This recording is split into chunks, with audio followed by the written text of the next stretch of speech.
Assalamualaikum warahmatullahi wabarakatuh. Selamat pagi, siang, sore, kepada Pak Butia yang cerdas sebagai dosen pengampu mata kuliah persamaan diferensial parsial numerik dan teman-teman semuanya. Sebelumnya, perkenalkan nama saya Fili Safia sebagai moderator kelompok 2 yang akan membantu jalan presentasi ini. Berikut anggota kelompok 2. Yang pertama ada Esther, yang kedua ada Ruli, yang ketiga Haryati, yang keempat Riyadi, yang kelima Cindy, dan yang terakhir Okta. Kali ini kami akan memaparkan tugas besar kami yang berjudul Pemodelan Sederhana untuk Fenomena Tsunami. Materi selanjutnya akan diterangkan oleh Okto. Kepada Okto dipersilakan.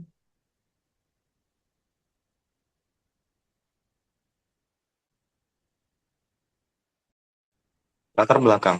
Pada umumnya, tsunami terjadi akibat gempa bumi tektonik besar dengan pusat gempa dangkal kurang dari 70 km. Selain itu, mekanisme sumber gempa merupakan pergerakan lempeng tektonik secara vertikal. Gelombang tsunami dapat bergerak dengan kecepatan sangat tinggi di perairan dalam, mencapai hingga 800 km per jam, dan menyebabkan kerusakan parah ketika mendekati garis pantai.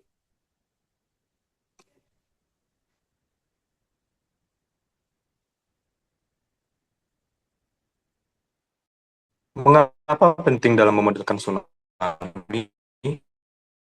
Ketika kita memodelkan tsunami, akan memberi fisika dan dinamika fluida, kita dapat memperkirakan tinggi gelombang, kecepatan, dan jalur yang akan diambil oleh tsunami.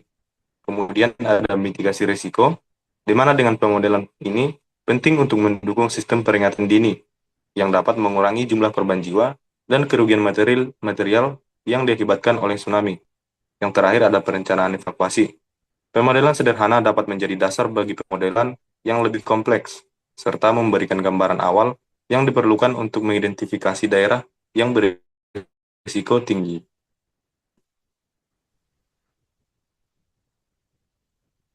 Oke, selanjutnya ada model persamaan tsunami. Chakravarty pada tahun 2014, pemodelan tsunami dilakukan dengan menggunakan persamaan diferensial hiperbolik berdasarkan persamaan Navier-Stokes. Pemodelan ini dilakukan dengan dua metode, yaitu finite difference method dan finite volume method.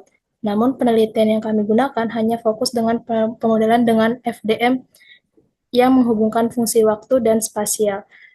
Untuk persamaan diferensial parsial hiperbolik disebut juga dengan persamaan adveksi, dan persamaan yang kami gunakan terlampir di layar.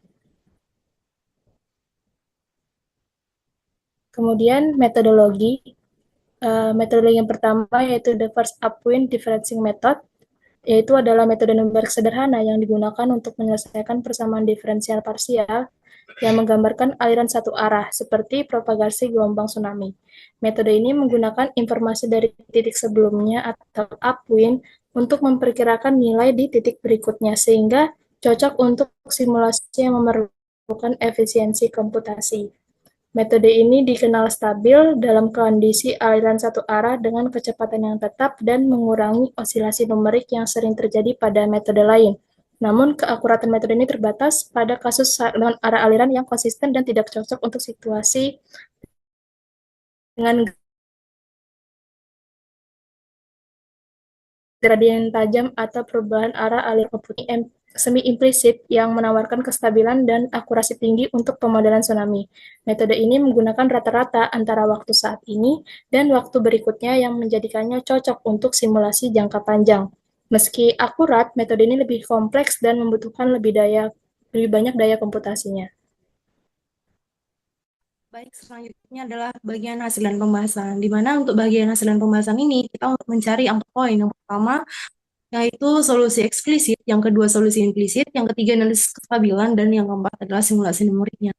Nah, selanjutnya adalah solusi eksplisitnya, di mana untuk persamaan gelombang yang kita gunakan adalah do F per do T ditambah P dikali do F per do X sama dengan 0. Di mana untuk solusi eksplisitnya, kita menggunakan metode first upwind differencing sehingga diperoleh FIN plus 1 sama dengan FIN kurang P dikali delta T per delta X dikali FIN kurang FIN FI min 1 N. Selanjutnya adalah analisis kestabilan menggunakan von Neumann. Untuk melalui proses analisis kestabilannya, kita memperoleh titik kestabilannya adalah 1 lebih kecil dari sama dengan 1.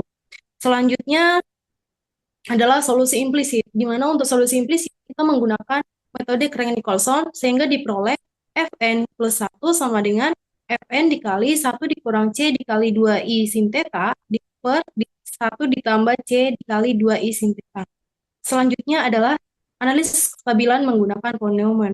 Untuk melalui proses yang kita lakukan, untuk titik kestabilannya kita peroleh 1 lebih kecil dari atau sama dengan 1, di mana berdasarkan titik kestabilan yang kita peroleh, baik dari solusi eksplisit maupun solusi implisit, dapat disimpulkan bahwa syarat kestabilannya atau titik kestabilannya adalah stabil tanpa syarat.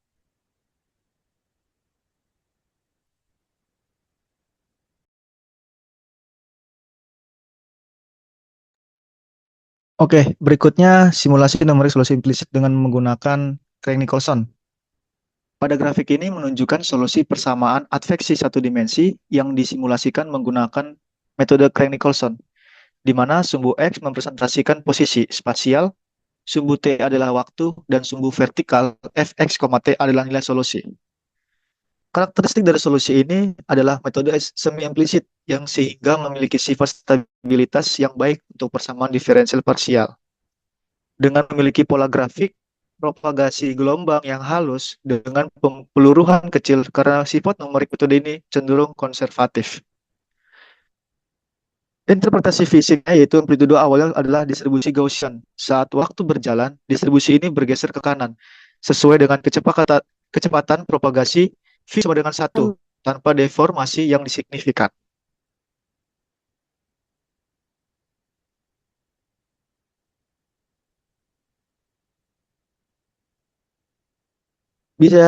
Bisa dilihat dari layar, simulasi berikut ini yaitu simulasi dari tampak samping dari solusi implisit Crank-Nicolson.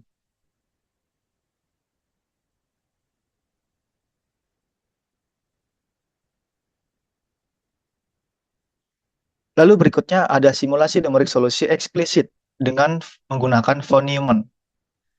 Grafik ini menunjukkan solusi adveksi satu dimensi menggunakan metode eksplisit berdasarkan skema von Neumann, yang dimana sumbu X adalah posisi, sumbu T adalah waktu, dan sumbu vertikal menunjukkan nilai solusi Fx, T.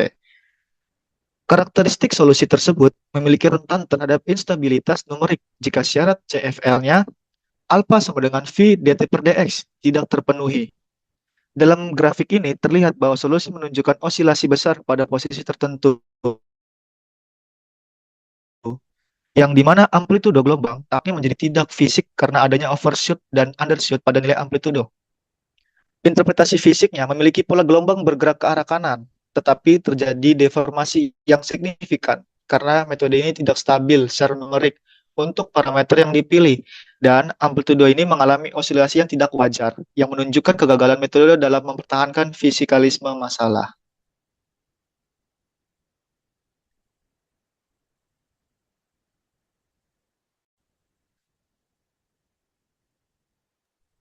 Berikut kesimpulan yang diperoleh ada 4 poin. Pertama, solusi eksplisit persamaan gelombang dapat didiskritisasi menggunakan metode first upwind differencing dengan hasil berikut, yaitu FIN plus 1 sama dengan FIN dikurang V dikali delta T per delta X dikali FIN dikurang FI kurang 1N.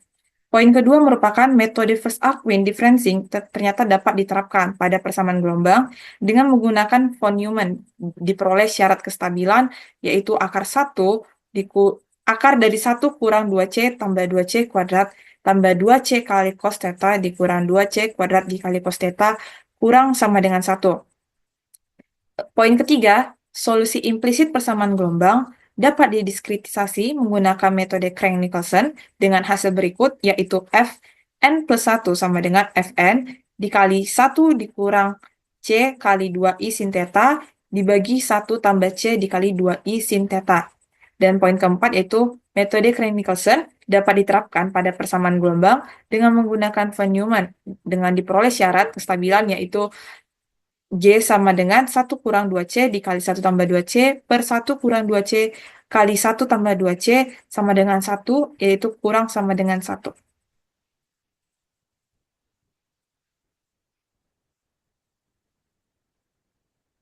Berikut daftar pustaka yang kami gunakan.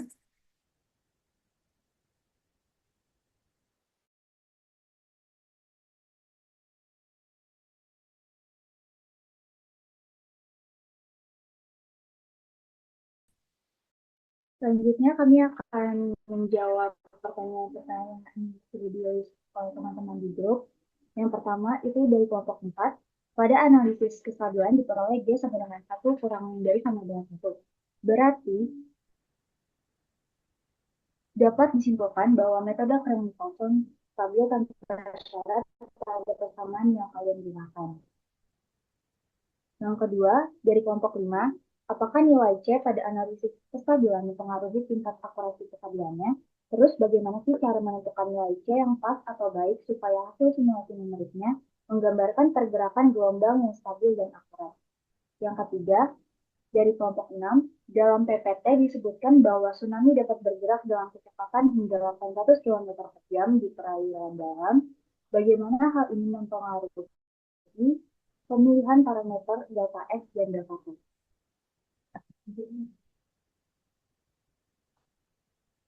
Pertanyaan-pertanyaan sebelumnya akan dijawab oleh rekan-rekan.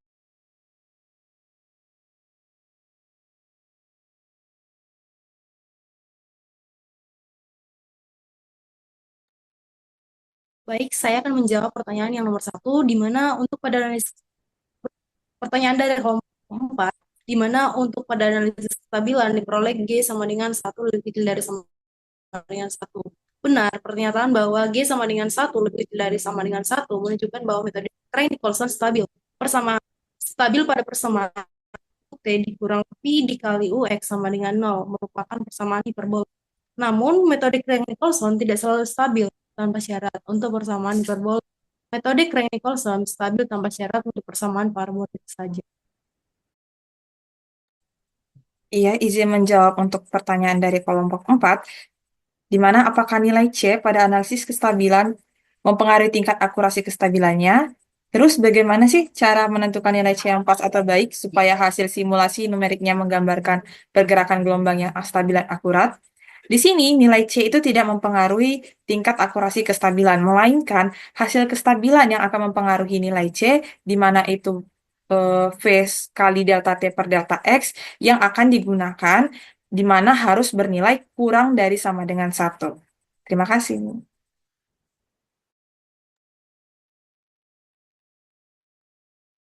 Kemudian untuk soal yang ketiga dari kelompok 6, dalam PPT disebutkan bahwa tsunami dapat bergerak dengan kecepatan hingga 800 km per jam di perairan dalam. Bagaimana hal ini memengaruhi pemilihan parameter delta X dan delta T? Untuk jawabannya sendiri, kecepatan gelombang atau V mempengaruhi dalam pemilihan delta T dan juga delta T, di mana jika V besar, maka delta X harus diperbesar dan delta T harus diperkecil agar kestabilan terpenuhi.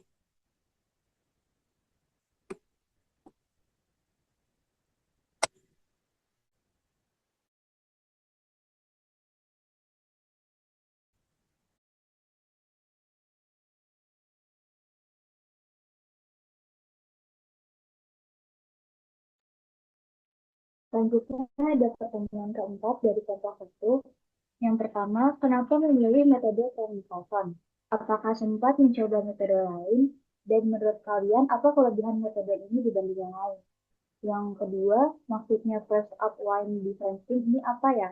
Yang ketiga, apakah hasil simulasi numerik menunjukkan perbedaan signifikan antara metode eksplisit dan implisit? Jika ya, pada aspek apa perbedaan tersebut terjadi? Pertanyaan kelima dari kelompok 3. Yang pertama, apakah metode first upwind differencing hanya menemukan solusi eksplisit saja? Yang kedua, apakah ada kemungkinan dapat ditemukan solusi implisit dari metode ini? Yang ketiga, bagaimana hasil dari grafik untuk persamaan aspeksi satu dimensi terhadap waktu pada simulasi numerik solusi implisit dengan menggunakan Crank-Nicolson? Berikan penjelasan. Pertanyaan ini akan dijelaskan oleh rekan-rekan saya. Oke, jadi saya mau menjawab untuk pertanyaan dari kelompok 1. Untuk solusi implisitnya, kami memilih metode Crank-Nicolson karena metode ini lebih efisien pada simulasi dengan waktu yang panjang dan langkah waktu yang lebih besar. Nah, metode yang lain yang pernah kami coba itu yaitu metode FTCS. Namun pada metode FTCS menghasilkan ketidakkestabilan. Oleh karena itu kami memilih first upwind differencing. Metode first upwind differencing itu adalah metode beda hingga eksplisit yang digunakan secara khusus untuk persamaan gelombang atau persamaan transport.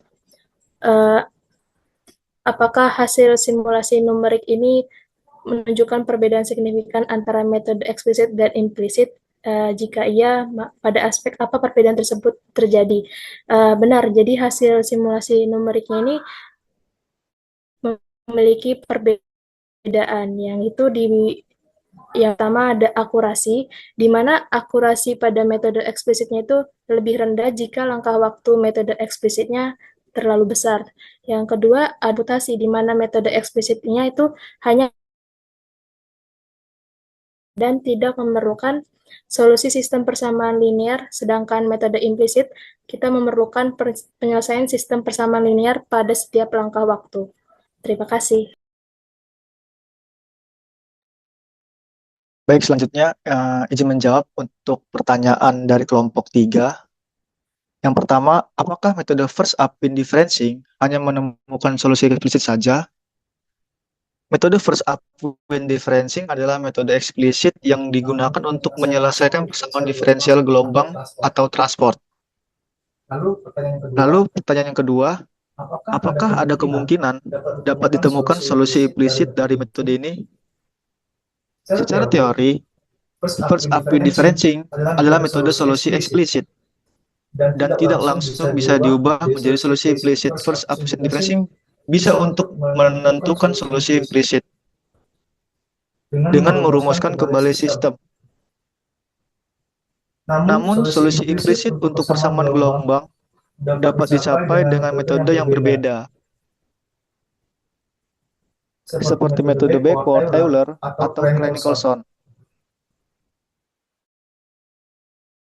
Yang terakhir, yaitu bagaimana hasil dari grafik untuk persamaan adveksi satu dimensi terhadap waktu pada simulasi numerik solusi implisit dengan menggunakan Crank-Nicolson, dan berikan penjelasan secara rinci untuk hasil yang diperoleh untuk grafik tersebut.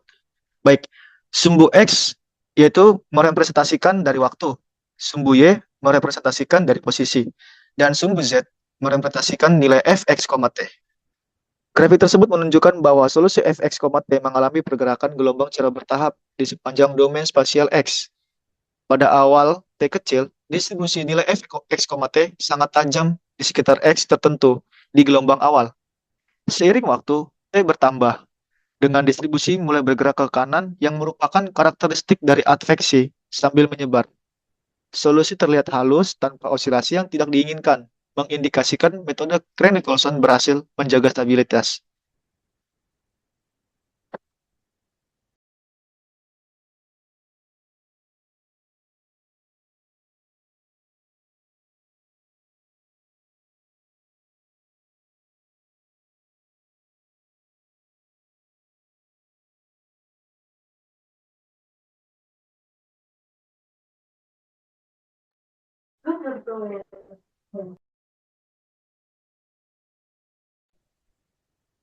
Mungkin itu saja yang dapat kami sampaikan, kurang lebihnya mohon maaf. Wassalamualaikum warahmatullahi wabarakatuh. Terima kasih.